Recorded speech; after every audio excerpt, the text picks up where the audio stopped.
Al-Haddad, seorang wali di zamannya, seorang ulama besar yang menyusun banyak kitab, dan ini salah satu kitab yang populer yang disusun oleh Imam Al-Haddad. Kita sudah membaca ini dalam banyak pertemuan, dan pada beberapa pertemuan terakhir kita membahas tentang bagaimana mempekerjakan hati ketika kita sedang beribadah. Karena bagaimanapun ulama sepakat, terutama ulama-ulama sufi, mengatakan bahwa di dalam beribadah itu mesti ada unsur zahiriyah dan ada unsur batiniyah.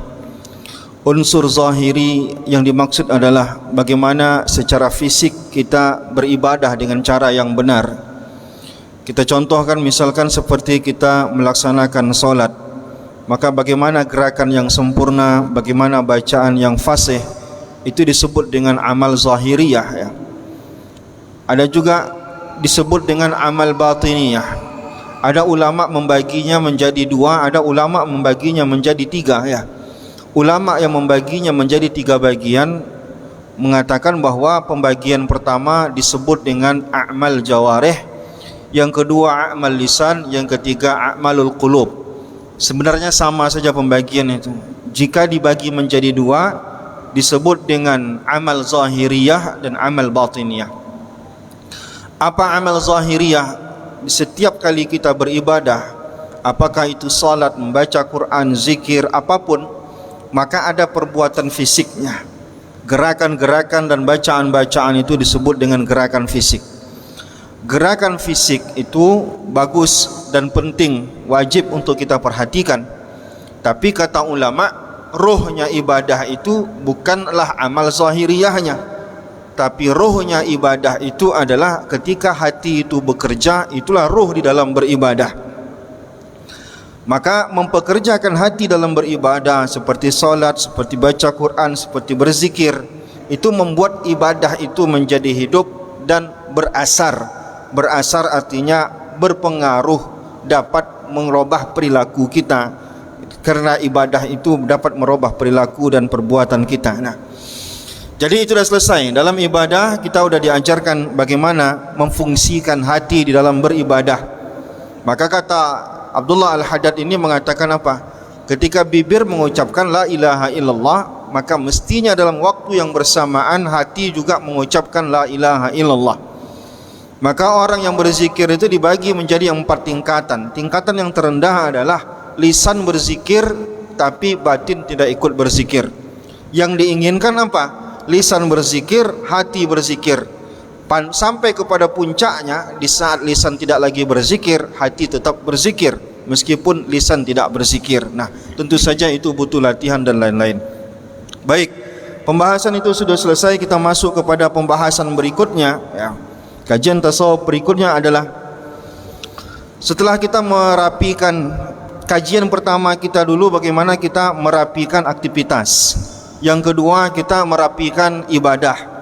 Nah, sekarang yang ketiga adalah bagaimana kita mengkontrol dengan baik 7 organ tubuh yang paling banyak membuat kita jauh dari Allah Subhanahu wa taala, atau banyak yang melahirkan, menyebabkan kita terjerumus dalam kemaksiatan.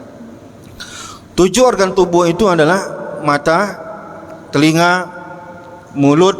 Kalau kita dari atas ke bawah, ya, mata, telinga, mulut, tangan, hati, kemaluan.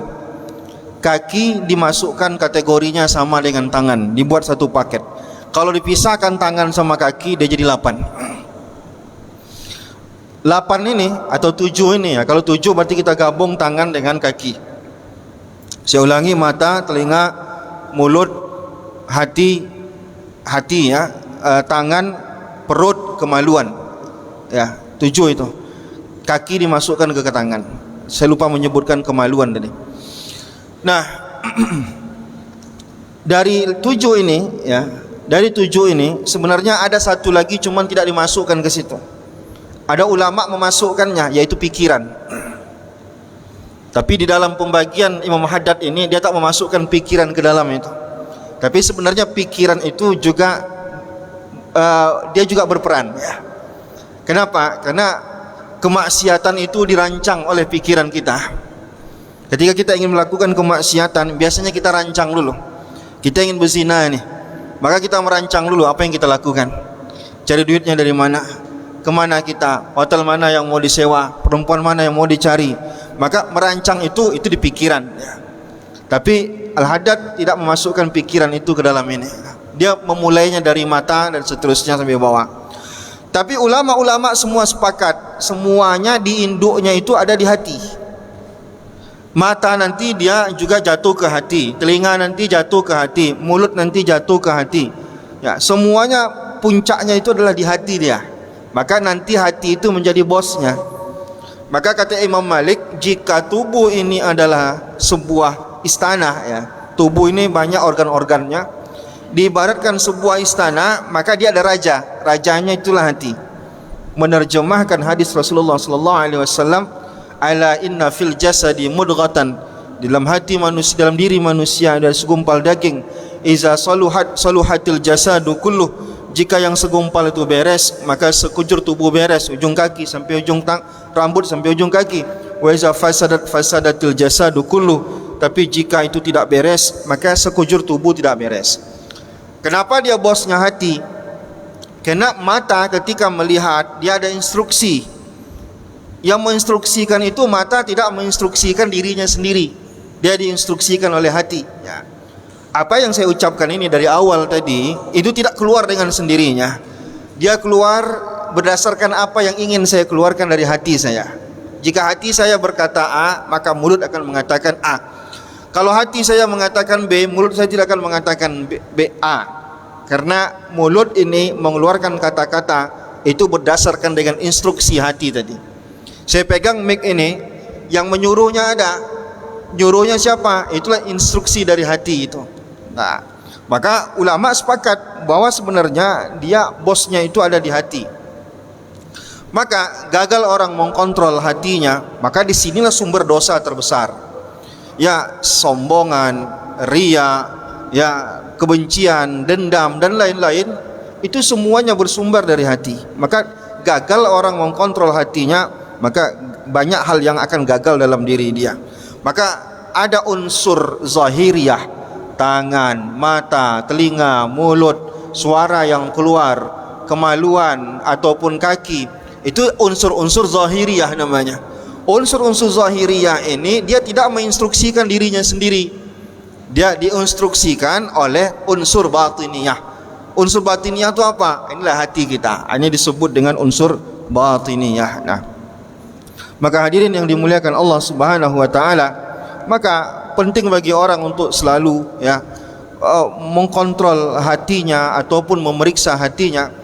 Maka Rasulullah sendiri pun selalu mendoakan kita, mengajak kita untuk berdoa, ya muqallibal qulub sabbit qulubana ala dinika wa ala ta'atik.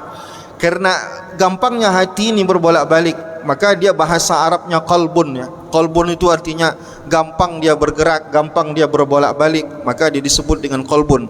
Maka hati itu gampang sekali berbolak-balik.